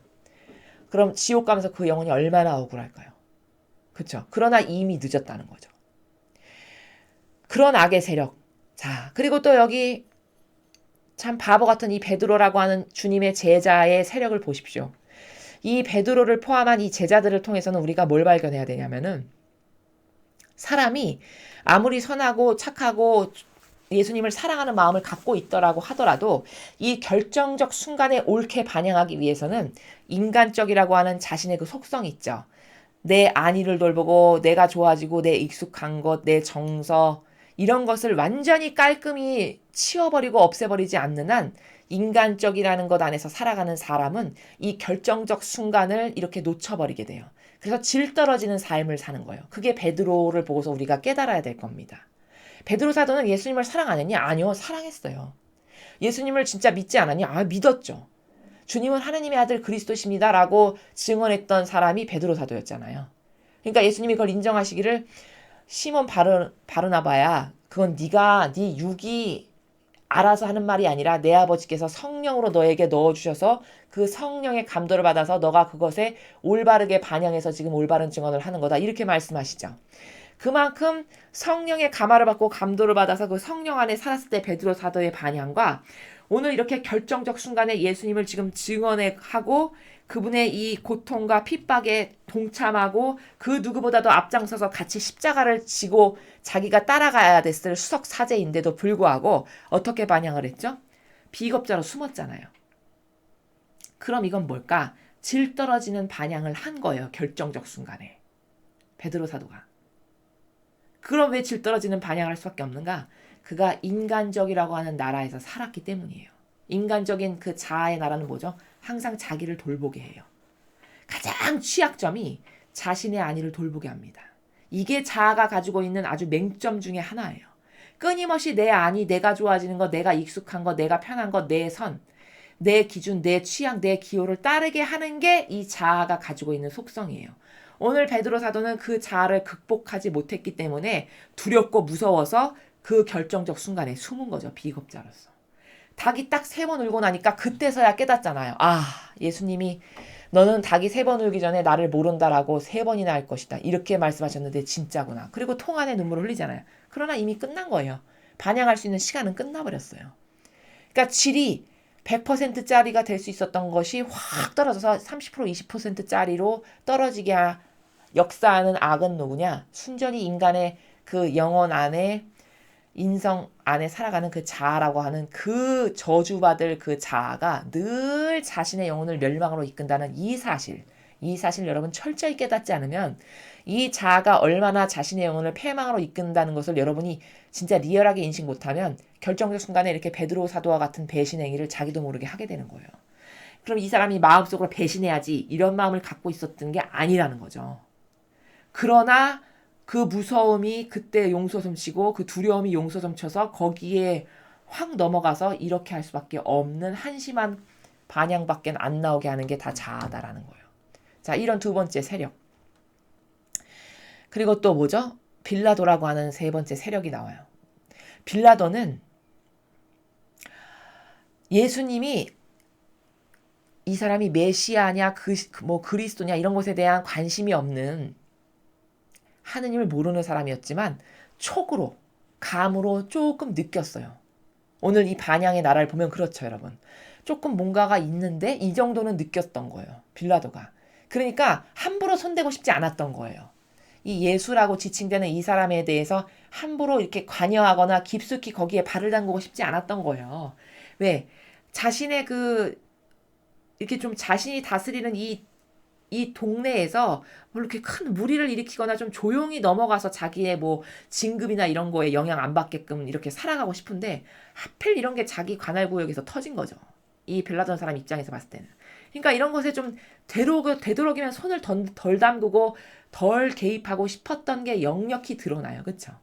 그래서 오히려 유다인들보다도 이 사람에게 뭐가 있는데 이런 촉을 좀 느끼고서는 진리가 뭐냐고 물어보기도 하고 당신 어디서 왔냐고도 물어보기도 하고 막 이런 반향을 보여요. 그러나 그렇다고 하더라도 뭐 예수님에 대해서 뭐 결정적으로 그분을 보호하거나 방어하거나 이런 것은 끝끝내 하지 않았죠. 또 이런 인간적인 세력. 이런 숱한 악의 세력들이 예수님 주변에서 지금 벌어지고 있는 일들이에요. 어느 것 하나 신적인 아버지 뜻에 용해된 세력이 없어요. 이렇게 다 각각의 한계성으로 악에게 동조하고 협력하는 것만을 했지 어느 누구도 나서서 예수님을 대변하거나 저분은 신이다 그리스도시다 이 결정적 순간에 말을 한 사람이 단 하나도 없다는 것이 참으로 슬픈 현실인 거예요. 12명을 기르셨는데도 불구하고 아무도 이 결정적 순간에 나서가지고 내가 증언하겠다. 내가 대신 메고 갈 테니 나에게 다오. 내가 모시는 스승이다. 이렇게 용감하고 이렇게 신의를 지키는 나라에서 이 절대성과 유일성의 꼿꼿한 정신으로 이분을 대변하고 이분과 하나 되기를 갈망했던 사람이 단 한 명도 없었어요. 이게 슬픈 거라는 거예요. 인간의 꼬라지라는 것은 결국 그 한계성이라는 것은 아무리 3년을 가르치고 아무리 공을 들이고 그토록 많은 사랑을 부어주시면서 당신의 제자로 삼으셨거늘 이렇게 베드로와 같이 한심한 질 떨어지는 반향을 하거나 아무도 나서서 십자가를 진 사람이 하나도 없다라는 이 모든 정황을 통해서 봤을 때 예수님은 진짜 철저히 혼자셨고 고독하셨고 오로지 하나 되신 어머니와 함께 고통을 짊어지셨구나라는 것을 우리는 발견할 수 있다라는 겁니다. 이런 면에서 우리는 그럼 저렇게 제자들이나 다른 사람들처럼 마귀의 도구가 되지 않으려면 어떻게 살아야 될까? 이것에 대해서 아주 냉정한 통찰이 필요해요. 저렇게 결정적 순간이 나에게 왔을 때 어떻게 하면 다니엘처럼 반영할 수 있을까? 그쵸? 다니엘은 굉장히 용감했어요. 결정적 순간이 왔을 때. 이때 하느님이 유심히 바라보시는 테스트의 순간이거든요. 또한 나를 입증해 드릴 수 있는 아주 결정적 순간이에요. 어떤 이런 어려운 고통과 고난의 시간이. 이것을 놓쳐버리면 순도와 질이 확 떨어지는 거거든요. 영적으로 봤을 때. 그럴 때 똑바로 반영했던 사람이 구약의 그 다니엘이에요. 다니엘과 친구들. 그쵸? 이런 정신이 있게 하려면 평소에 어떻게 해야 되는가? 자신의 자아를 없애버리기를 죽기를 갈망하는 마음으로 해야 됩니다, 여러분. 그렇지 않고서는 이 자아의 영역 안에서 계속 살아간다면은 이 자아는 한평생 자기를 돌보라고 꼬드기는 마귀가 자아예요. 너를 돌봐라. 너가 이게 좋아지는 거다. 너의 안위를 챙겨. 너가 이렇게 하면 손해지. 이것을 끊임없이 마귀의 속삭임처럼 우리를 충동질하는 게 인간의 자아라는 거예요. 이 자아에 넘어가서 아담과 하와가 죄를 진 거잖아요. 하나님의 뜻 안에서 못 살고 떨궈져 나온 거죠. 그 자아에게 맹종해서. 요때부터 자아가 우리에게 영향을 끼치는 악으로 작동하기 시작해요. 그래서 한평생 인간의 왼수는 남이 아니라 내 안에 있는 내 자아예요. 나라는 영혼을 거룩하게 성화시키지 못하는 것은 주변 사람이거나 남이거나 무신론자거나 불교신자가 아니고 자기 안에 살아가는 자신의 자아라는 겁니다. 여기 자아에게 충직했던 아주 한평생 충직하게 살았던 수많은 사람들의 다양한 반향을 통해서 다 악에게 장신구 달아주는 역할만을 하는구나. 이렇게 결정적인 순간에 그분을 증언해야 될 절호의 찬스가 온 이 순간에 아무도 예수님을 증언하지 않고 다 도망가고 오히려 막 모른다고 하고 그런 말 하지 말라고 하고 이런 한계적이고 한심한 반향밖에 할 수 없는 게 인간의 한계성이구나. 이것을 깨닫고 슬픈 겁니다.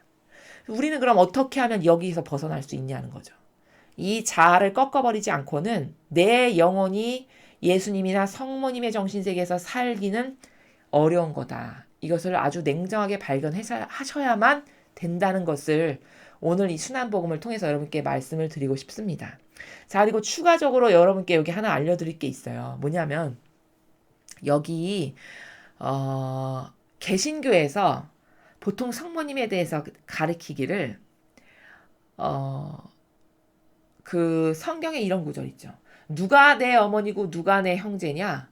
아버지의 뜻을 행하는 이런 사람들이야말로 내 형제고 내 어머니다. 이렇게 말씀하신 부분이 있잖아요. 예수님께서. 그 구절만을 딱 집어다가 예수님, 성모님에 대해서 인정을 안 하죠. 개신교가. 그래서 감히 성모님을 부르기를 마리아 마리아 이런 식으로 부릅니다. 이거는 굉장히 좀 냉정하게 말하면 저주받을 사고방식이에요. 왜냐? 자, 여기 오늘 성모님과 우리의 관계성에 대해서 예수님이 직접 입증하고 말씀하시는 세 개가 존재하는데 그게 뭐냐면 여기 잘 보십시오.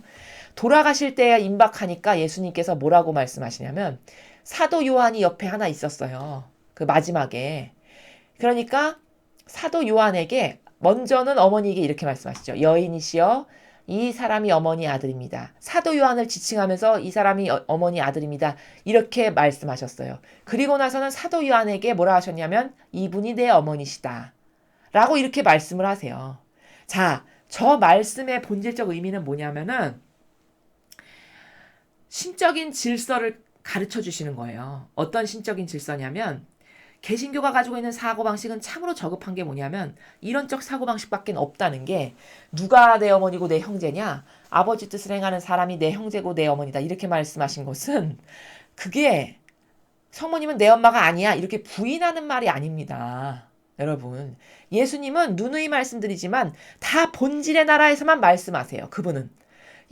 우리나 인간이나 이 저급한 형상적인 나라에서 살지 예수님은 단 한 번도 형상적인 나라에서 살아가시는 나라가 없으시단 말이에요.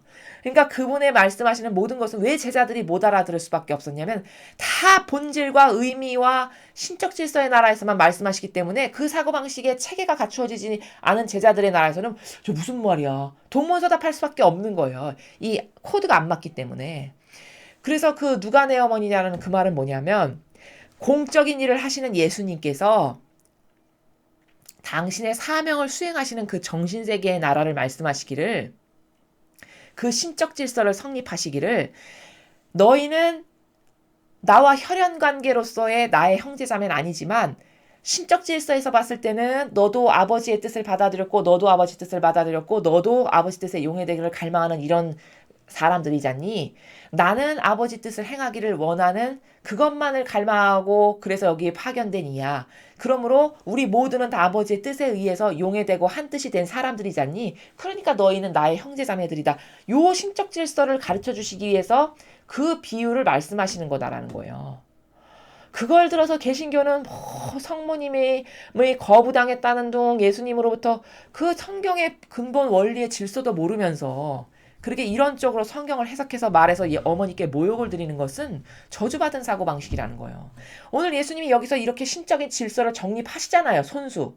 이건 무슨 말씀이냐면 이제부터 어머니 아들입니다. 성모님의 뱃속에서 나온 이 이론적인 아들. 그 아들은 아니지만 신적 질서에서는 뭐죠, 여러분? 아버지가 계시고 그 아버지의 뜻을 완벽하게 깨닫고 한평생 충직하게 행하셨던 예수님이 계세요. 그렇죠? 그리고 예수님을 머리로 성경에서 뭐라고 하셨냐면 나는 머리요 너희는 지체다. 그럼 우리 모두는 서로가 지체의 관계라는 거예요. 그러니까 뭘까? 성당에서 형제님 자매님이라고 부르는 이유는 이 지체들이기 때문에 너희는 서로 본질적인 나라에서 형제자매다 해서 형제자매라고 부르는 겁니다. 그냥 괜히 심심해서 형제자매라고 부르는 게 아니고. 이해가 되시죠? 그러니까 본질적인 나라에선 다 서로가 형제, 자매, 한 형제라는 거예요. 저 또 이렇게도 말씀하시죠. 나는 포도나무여 너희는 가지다. 그럼 그 말씀은 뭐예요? 예수님은 중심축을 이루시는 아버지의 뜻을 완벽하게 알고 행하시는 중심축이 되시는 기준이 되시는 진리의 모범이 되시는 그 포도나무고 나머지는 다 가지라는 거 아니에요. 거기 붙어있는.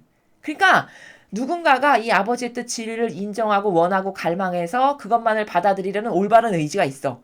그래서 그 포도나무에 붙어있길 갈망해. 그럼 그때부터는 그것이 눈에 보이는 혈연 관계에 의해서의 형제자매가 아니고 신적 질서에서 봤을 때 다 형제자매라는 겁니다.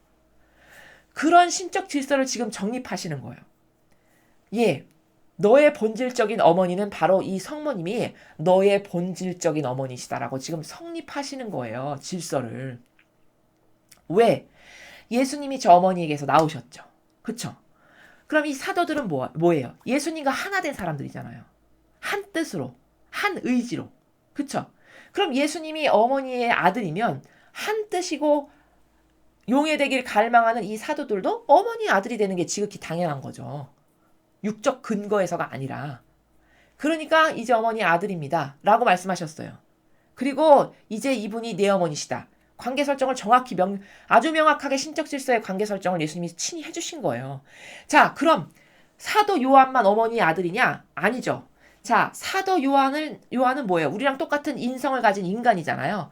그러니까 이 말씀은 뭐냐면 그 사도 요한을 매개체로 너희도 똑같이 인성을 가진 이 요한과도 같은 내 가지에 달라붙어 있는 나의 자녀들이므로 너희들에게도 모두 다 이제부터 성모님이 너희의 본질의 어머니시다. 이런 관계성을 정립하시는 거란 말이에요. 그렇기 때문에 성모님은 사실적으로 우리의 어머니세요. 하느님 아버지가 사실적으로 우리 아버지이시듯이 성모님께서는 본질이요, 의미요, 진리의 나라에서 봤을 때 사실적으로 우리 어머니라는 것을 여기 이렇게 예수님께서 오늘 돌아가시기 직전에 신적 질서의 관계 정립을 이렇게 명확하게 해주시는 것을 통해서 성모님이 우리의 진정한 어머니시구나. 이것을 발견할 수 있다는 거예요. 그럼 그런 성모님을 어떻게 대해야 될까요? 자신을 낳아준 부모님보다도 더 큰 사랑과 갈망과 뜨거운 열정으로 어머니를 사랑하고 공경하고 마지막 시대의 보호자여 피신처라고 아버지께서 그 은총까지 주셨잖아요. 그 권한을 어머니께 부여하셨잖아요. 그럼 어떻게 해야만 살아남습니까?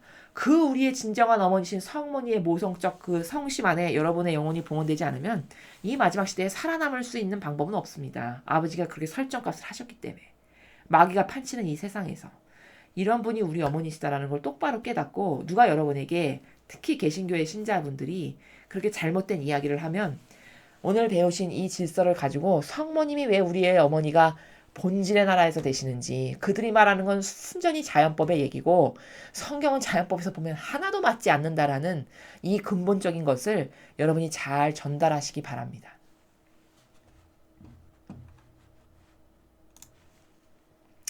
자, 오늘 상당히 긴 복음과 그리고 1독서와 2독서를 여러분 함께 보셨습니다.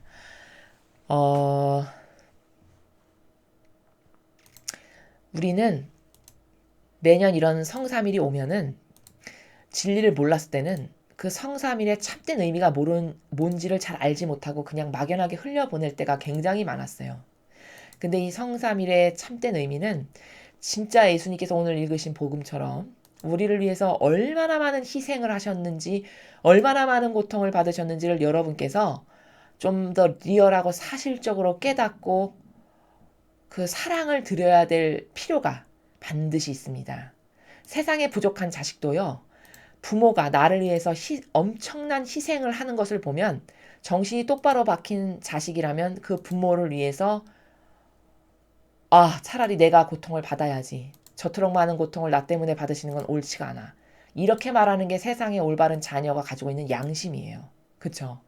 그럼 그런 한계적이고 미진한 부족한 부모도 자식을 위해서 그런 희생을 할 때 자식이 그런 반향을 한다면은 이렇게 완벽하고 퍼펙트하고 온갖 것을 다 희생으로 감당하셔서 우리에게 생명을 다시 돌려주시기 위해서 하셨던 예수님의 이 희생은 얼마나 많은 감사를 드리고 얼마나 많은 거기에 찬미와 영광과 내가 드릴 수 있는 온갖 좋은 것은 다 드려야 되겠다. 이게 정직한 올바른 정신을 가지고 있는 자녀가 해야 될 그런 반향이라는 거죠. 그것이 없는 것은 여러분의 감성이 병들었기 때문이고 예수님의 희생에 대한 숭고한 가치가 무엇인지를 잘 깨닫지를 못해서라는 그런 것을 제가 좀 발견을 하게 되는데 오늘 주신 이 말씀을 통해서 저 모든 희생이 사실은 내가 지은 죄악 때문이구나. 이게 진실이죠. 그렇죠? 저 모든 고통이 나를 살리기 위해서 예수님께서 자원해서 받으시는 모욕이구나. 이것에 대한 묵상을 여러분 각자가 조용한 그분과의 그 일치 안에서 용해되기를 갈망하는 그 나라 안에서 여러분께서 그 추상을 통해서 끊임없이 깨닫고 발견하셔서 이 지금 고통 가운데 계시는 예수님 어머니께 함께 나누고 위로드리는 이것을 멈추지 마시고 부활이 오는 그 시간까지 계속 하셨으면 좋겠습니다. 그래서 아버지와 예수님 어머니께 많은 위로를 드리는 그런 우리들이 되어야 되겠습니다. 자, 이상으로 2020년 4월 10일 주님 순환 성금요일 복음 해설을 마치겠습니다. 감사합니다.